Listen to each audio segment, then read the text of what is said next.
For the wonderful presentation by a well-loved repeat speaker here at SAPOA, Daniel Silke, is a futurist, and then I will introduce to you what is a sterling political analytical panel in South Africa today. Daniel, it's over to you.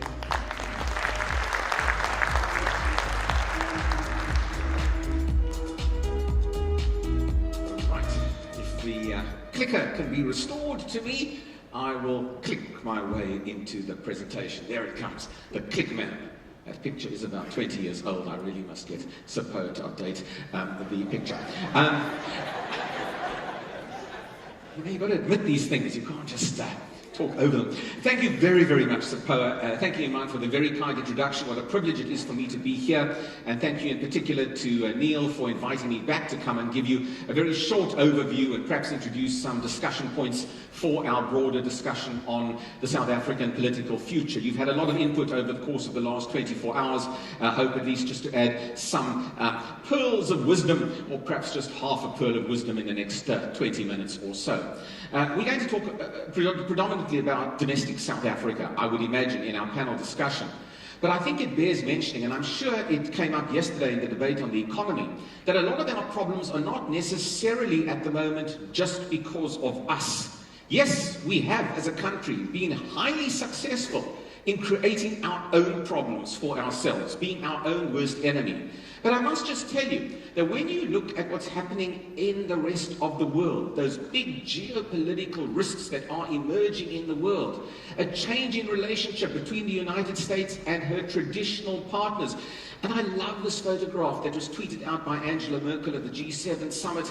I love it, but what I love even more is to see what the next photograph is immediately after this one. And the next photograph is much more evocative of what happened immediately after this confrontation between Merkel and Trump. That's what happened immediately after the confrontation with Merkel and Trump, when Trump threw his toys out of the cot, or perhaps the pasta off his serving tray. The relationships are changing, and changing quite dramatically in the world, and they're having a profound effect on not just the G7 partnership, but clearly on global finance, economics, and geopolitical risk as well. And we, as an emerging market, and may I say a relatively poorly performing emerging market, simply don't have the sustenance to battle some of these big changes that are taking place. There are new courtships in town, my friend. Suddenly, Kim is looking a lot more attractive than Justin in Canada. What a dramatic change. And again, the nature of the world shifting quite substantially. As the US economy changes, as it comes out of that 2009 slump, as interest rates start to rise, as inflation starts to rise in the United States, as quantitative easing in the United States starts to fall away, dollars become more scarce, and investors look to be more risk averse and keep their investments back at home. It does have a profound effect on us, and at a time when we need to kickstart our economy, we are finding the macro global platform that bit more difficult. So if you're a South African president right now, you are going to be highlighting these big global factors to take some of the shimmer off our own domestic issues, for that matter. You're going to be highlighting the fact that there is an unprecedented potential for trade battles or trade wars looming between the United States and China that can suck in or lock in emerging market economies into that particular vortex. It's a rough environment indeed. But for us in South Africa, there has been a change, my friends. And since I was here a year ago, let's not underestimate the substantial change that change in leadership and the leadership core has brought to this country. But the leadership of South Africa today is left with a legacy. It's not just a legacy of the Zuma era, fairly obviously. It's a legacy of the last 20 years, 40 years, 100 years, or 200 years of colonialism and inequality in South Africa that now we have to deal with. But the immediate last 20 years just look as though we haven't been able to make any kind of major dent in reducing inequality, in growing our economy. Those two graphs from the Zuma era, broadly speaking, go in the wrong direction, as you can see on the screen. GDP down, the latest figures show GDP continuing to be lagging, and government gross debt, more and more government expenditure, not in creating a more equal society for that matter, but more and more government expenditure, very much of it going to wasteful expenditure, very much of it going to increasing the size of the bureaucracy in South Africa. The legacy of the last 10 years or so has resulted in you, me, and poorer South Africans paying for the damage that has been done. A 50 billion rand revenue deficit that we pay through fuel levies, through increasing VAT, and through other more insidious taxes that attack our monthly take-home pay checks. Unemployment in South Africa, it's been dealt with many times before, but if I don't flag this issue as a critical potential destabilizer and existing destabilizer of South Africa, I wouldn't be worth my salt, I suppose, as an analyst. Over 50% of young South Africans under the age of 24 unemployed in this country. And again, we've made little dent, as you can see in terms of the graph, not just in the Zuma era, but over the last 15, 20 years, little dent in alleviating this particular issue. So it's not surprising, therefore, that those big global issues that are now disrupting the world to a great degree are beginning to have a substantial disruption effect in South Africa. And it's a complex graph and chart, and don't worry about it. And if you want to, link in with me, and I'll give you some of these charts, and not the pictures, by the way, I'll give you some of the charts. But we in South Africa are particularly vulnerable to those big picture issues, and simply because our domestic position in itself is not strong enough to withstand some of these global issues that are buffeting us. Protectionism makes us vulnerable. Interest rates volatility in the US makes us vulnerable. And as a net oil importer into South Africa, we become vulnerable, and you see the effects of rising oil prices within this country. It'll have a knock-on effect in our economy in the next inflation figures and perhaps throughout the rest of this year. We are now, as a country, expected to be the major underperformer in terms of the bigger emerging market countries in this world over this year. Not necessarily good news. But there's light at the end of the tunnel, my friends. Ramaphosa is about to change the way we operate within South Africa. And yes, Ramaphosa did indeed come onto the political scene with a degree of fanfare not seen perhaps since the early days of the Nelson Mandela presidency within South Africa. And that fanfare was particularly visible on the beachfront promenade of Sea Point in Cape Town, where Ramaphosa went jogging with his good friend Trevor Manuel, embraced, I might add, by a coterie of loyal DA supporters in that particular lovely promenade. That was the heady days, my friends, of Ramaphosa. And what was the essential key issue that we needed to immediately tackle? The key issue was institutional reform in this country, building a more capable state. It's not just important, I might add, for delivery to all South Africans and for reducing inequality. It's also important ideologically for the ANC that still believes in the importance of a developmental state. If your own ideology and philosophy of big state is ineffective, you cannot sell that philosophy to your own electorate. So you need to clear up this act from a delivery and from an ideological point of view as well. So, to coin a term well used, I might add, by President Trump, it's clearly necessary in South Africa to drain the swamp of the rot that we have experienced. And Maimani yesterday, as you heard, spoke about the rot in local government and how that has exacerbated the inequalities between those who can afford to withstand inefficiencies at institutional level and those that simply don't have the resources. So the draining of the rot has indeed begun, but it's a very tough job indeed. And I believe that the Minister of Draining the Rot, by the way, Pravin Gordhan, that's his new title, Drainer-in-Chief, one could very well argue, is going to have it quite tough to begin that turnaround of some of those big SOEs that sap the tax rands out of your pockets and out of the pockets of the poor as well. But let's be fair, we've just begun. We've just begun a very different, difficult process. The state capture inquiry hasn't quite kick-started itself, and let's see whether that has legs and political chutzpah, to use a term, to indeed bring those to book who should be brought to book. That's the good part of what we've seen emerge in South Africa over the course of the last 3 months or so. But there's another set of instabilities, and I suppose we're a country that continually battles these instabilities and manages to at least manage them. We don't always do a good job of getting them out of the picture. We tend to manage our instabilities in South Africa. Within the ANC, though, it's going to be a very tough job for President Ramaphosa, and is already, to exert the necessary influence he needs to drain the swamp and to kickstart this new dawn that he talks about. It was a narrow victory at the end of last year, and the victory was accompanied not only by the legacy of the rot of the past, but the victory was accompanied by a whole host of other personalities elected who were perhaps antithetical to the Ramaphosa view of the world. Not everybody was happy about the victory of Ramaphosa, by the way, as facial expressions tend to tell in this particular image. A looming election brings us into a very critical and potentially volatile year in South Africa going forward.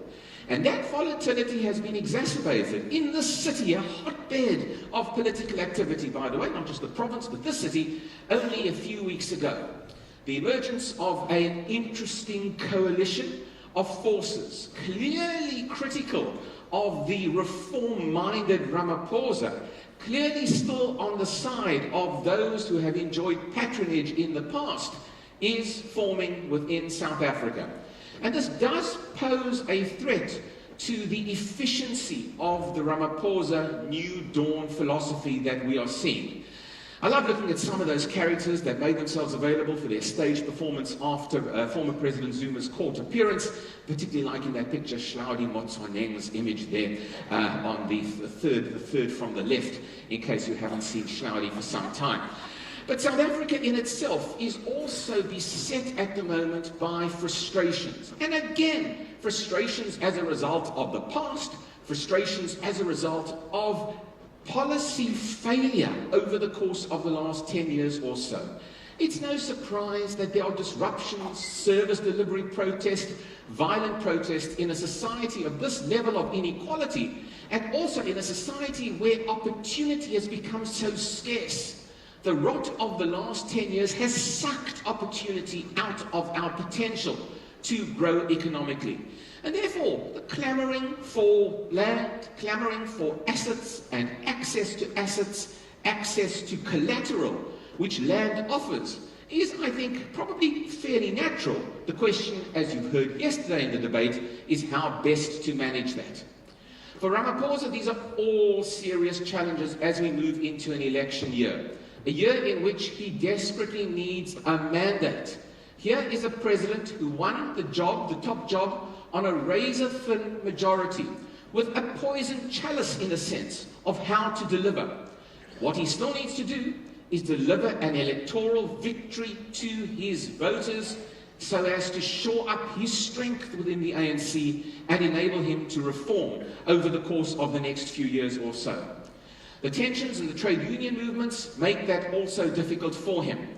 And on the ground, you can discuss all the fancy things you want to discuss, but on the ground, South African consumers, and in particularly the poor, are feeling the crunch, as this headline from yesterday, I think it was, or this morning, epitomizes. There is a crunch in South Africa for consumers. It does affect the psyche of South Africans. And in other parts of the world, if you are moving into an election cycle, the last thing you want are bread and butter issues like this plaguing your election campaign. The economy has to begin to show some green shoots. Otherwise, bread and butter politics is going to become more of an issue in South Africa. And by the way, there's always issues surrounding load shedding and Eskom that just seem to rear their heads time and time again. So the South African political scene, therefore, more fluid than it has been for some time as a result of the past poor performance, a better hope for the Ramaphosa era, but also a battle royal between different political forces and interest groups attempting, at least, to capitalize and leverage all of these levels of instability for themselves. Both these two are going to try and push the ANC to below 50% next year or so, but they have their own problems, both these two political parties. For the DA, they have a mayor in Cape Town who seems to be permanently on a removal truck, not quite sure where her actual office is, and in fact that office might well not be there anymore over the course of the next few weeks or so. It's a serious blight for the DA in terms of denting its credibility in its flagship city, not to mention problems in George and Knysna in the flagship province of the Western Cape as well. The problem for the DA on this issue is that it undermines their core support base. And whatever the DA says about attracting new black support, its minority support, and in particular white and coloured support, have to turn out in big number for it to enjoy the benefits of proportional representation. The party has a lot of work to do to keep its base happy, just to get back to an even keel. But if I'm critical about the DA in the Western Cape, I really should say that if you think the DA has problems in the Western Cape, look at the ANC. Look at all of the other provinces where the ANC's elective conferences, where deep divisions exist between pro-Zuma, pro-Ramaphosa, pro-just about everybody factions. It's not just the Western Cape, and it's not just the DA that have issues. And for Julius Malema, whose strategy in the early days of the Ramaphosa administration was to get into the head of Ramaphosa and try and direct, in particular, the land debate according to the Malema view of the world, it's also becoming somewhat difficult as the ANC seems to have expropriated without compensation the land issue for themselves and taken the wind out of the sails of the EFF as well. The EFF will rue the day that it wanted something without expropriation. The ANC has indeed taken that policy without expropriation from the EFF as well. So finally, my friends, on the political front, what is the biggest challenge for Ramaphosa? Yeah, all of these political challenges together. But ultimately, in the next year or so, we need a sea change in policy within South Africa. I'm getting old saying this to audiences across this country. But we need policy, we need best practice policy, and policy that is not dictated to by gatekeepers or narrow ideological groupings within the ruling entity. The policy framework is tough. The new mining charter certainly doesn't look as though it's a policy that's going to attract large swathes of foreign direct investment. And you've had a discussion on land and the difficulties of finding common ground on that issue. I do, though, believe that with 800,000 submissions to the Parliamentary Standing Committee, how would you like to sift through 800,000 submissions on this particular issue, we will find a much more nuanced approach to this.